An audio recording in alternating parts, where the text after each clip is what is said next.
Welcome to Nebraska Entertainment Monthly's NEEM. I'm here with our guest today, Marc Longbrake. He is a professional photographer and the executive director of the Omaha Film Festival. Hey, Paul. Welcome. Yeah, thanks. How's it going? It's going good. How are you doing today? Good. Super thrilled to be here. Yeah, I'm happy to have you here. Yeah. It's really good to see see more professionals in the area coming in and talking with us about things. So I guess I'm a professional now. Yeah, you've always, I hope so. Okay. Otherwise, I definitely that's exciting. Brought the wrong guy in. Oh, well, we'll see over the next half hour or so. Yeah, so we're just going to jump right into it. We're going to talk to you about a few things that, like a few of your experiences with your career and things. Yeah. Like, first off, like, what actually got you into the film industry? What was it? Yeah, good question. I've been cubicle guy my whole life. Sitting in there, punching a clock and just being business cat. And probably 25 years ago, got interested in like the filmmaking world and.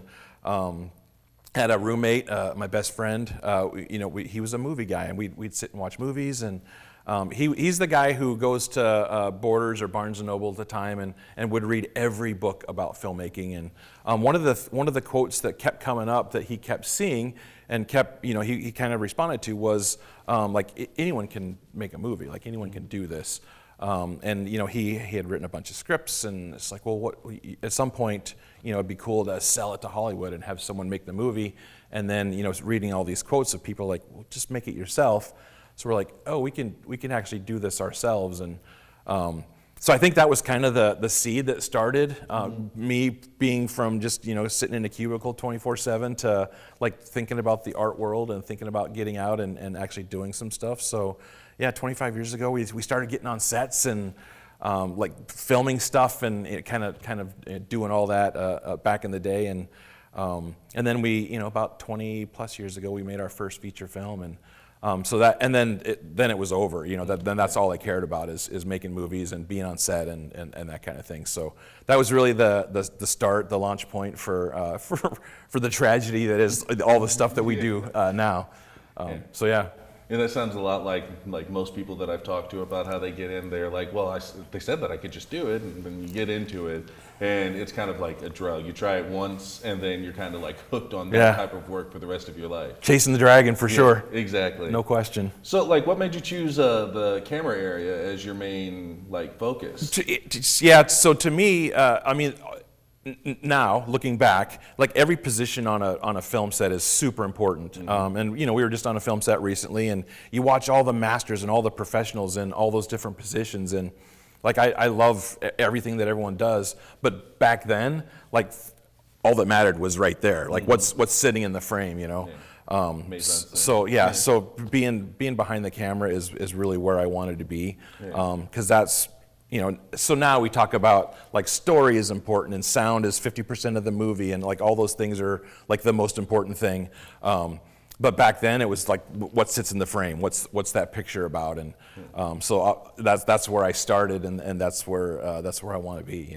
Yeah, that makes sense. Yeah. And how is it that the camera department brought you to like being the person in charge of the Omaha Film Festival? Well, yeah. I mean, I think when we started, so it had more to do with not necessarily the camera into the Omaha Film Festival, but it had more to do with just being around film and being around people. And so the guys that started the film festival, Jeremy Decker and Jason Levering and myself, we did a 48-hour film challenge together. And it was kind of the first project. Like we'd known each other, but it was kind of the first project that we did together as a group.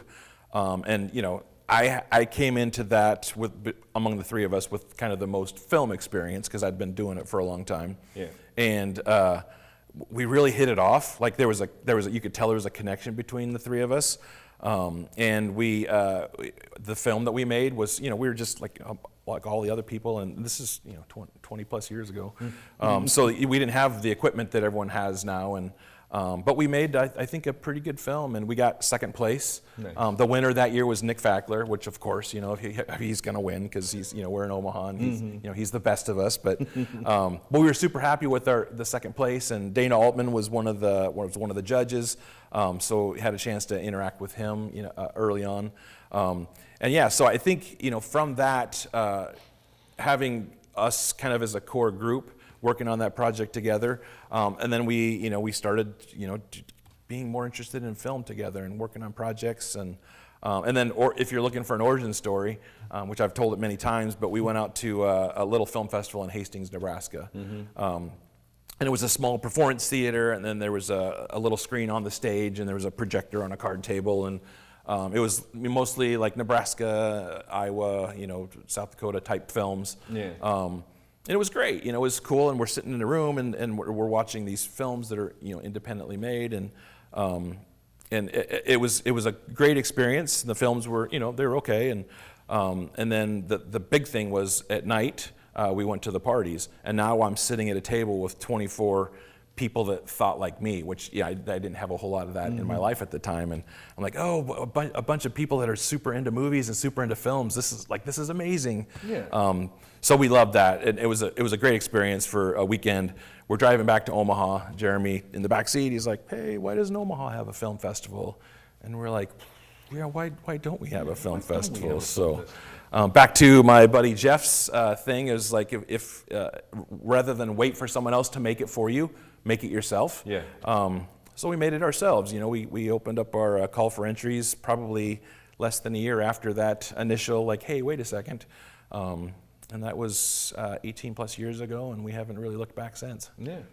I had the privilege of actually being a volunteer at your most recent one. That was what, your 17th annual? 18th annual, yeah. Annual, my bad. Yeah, loved having you there. Yeah, thank you. It was fun. I enjoyed every second of it. I got to see a few really good movies that were like caught me off guard with how good they were. There was one that they needed people in the audience for because not a lot of people knew about it. I forget the name of it. Yeah, I don't know either. It was, but it was really good. It was about this director that was trying to like direct his newest thing, and everybody was expecting stuff, and he was dealing with an old actress. Oh right. Yeah, it was a lot better than I was expecting. I was like, why do they need me to? It must not be that great. And then I go in there, and I was like, oh, fantastic movie, really good movie. Amazing performances in that one. Oh yeah. And I really liked how there was a lot of like.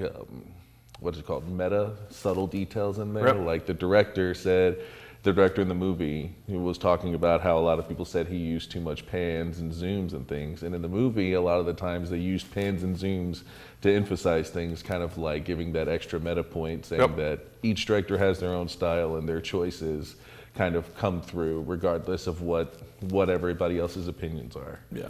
So I like the idea, I like film festivals, I always have, and I'm really happy that I finally got to like work with you guys in the Omaha Film Festival. Yeah.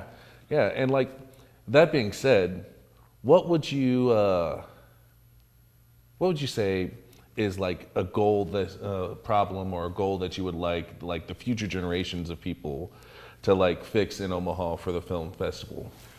For the film, just the film industry. Yeah. No, that's a great question, because it's different. I mean, when we got into it 25 years ago, like the film industry was very different than it is now. Back then, and it was more difficult back then for sure. But back then it was a 100-person crew and a script that's went through many iterations and casting and the whole process, and then shooting on film and there was a lot that went into making a movie back then. And now it's like, you've got an 8K camera in your pocket. So I'm super jealous of like this current generation and what they're able to do. But I think something that we're kind of losing is just like how to set a C-stand and how to light a scene and why that's important. Because everyone's just running and gunning, and you shoot something real quick, and I think it looks okay and it looks fine or whatever. But boy, if you spend a little time on lighting, if you spend a little time on, then the look of whatever you're making is so much better.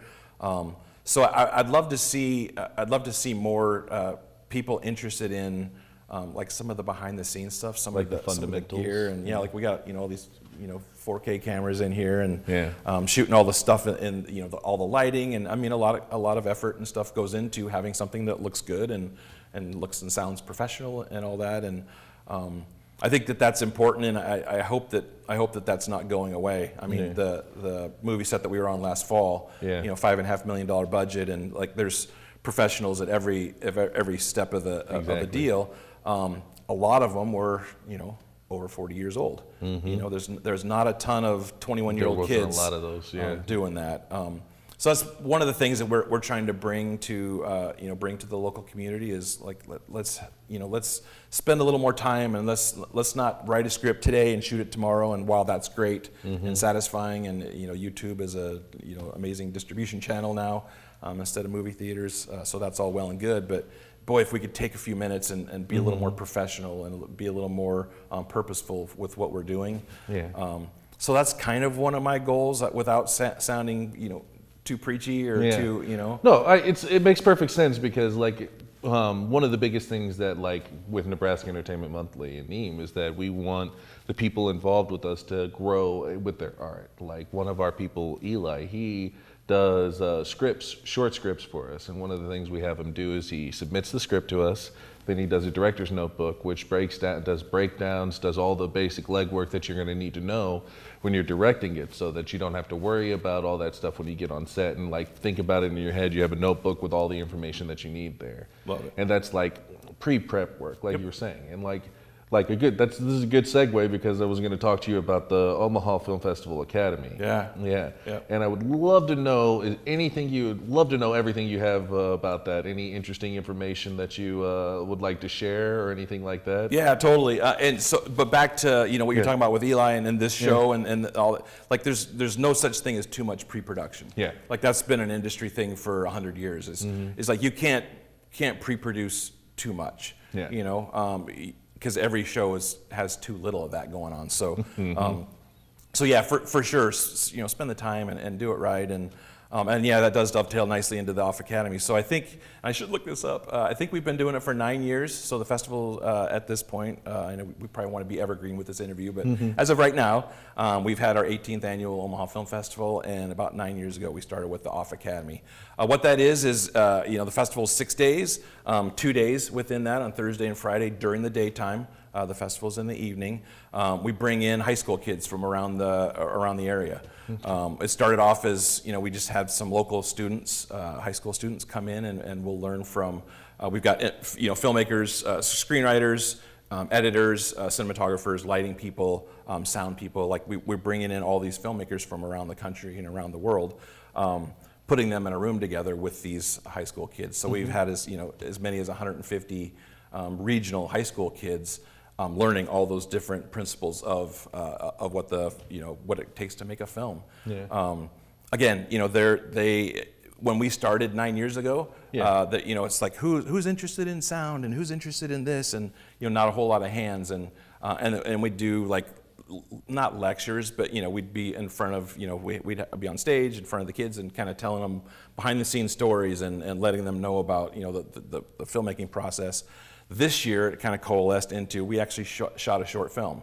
So we had a couple minute script, we had a couple actors, and then we had all the kids around, and then we set up cameras, we set up lights, we did sound, we had students holding the boom pole, we had students behind the camera, we had a student running the slate. So they had an opportunity to, instead of sitting in there hearing from a filmmaker on stage, they had an opportunity to actually participate in making a film. And then we took all that footage from the day, went home, and then an editor cut it all together. So the next morning, all the kids came in and were able to actually see. And then David Weiss, who was our editor for us, showed them, here's the scene that we shot.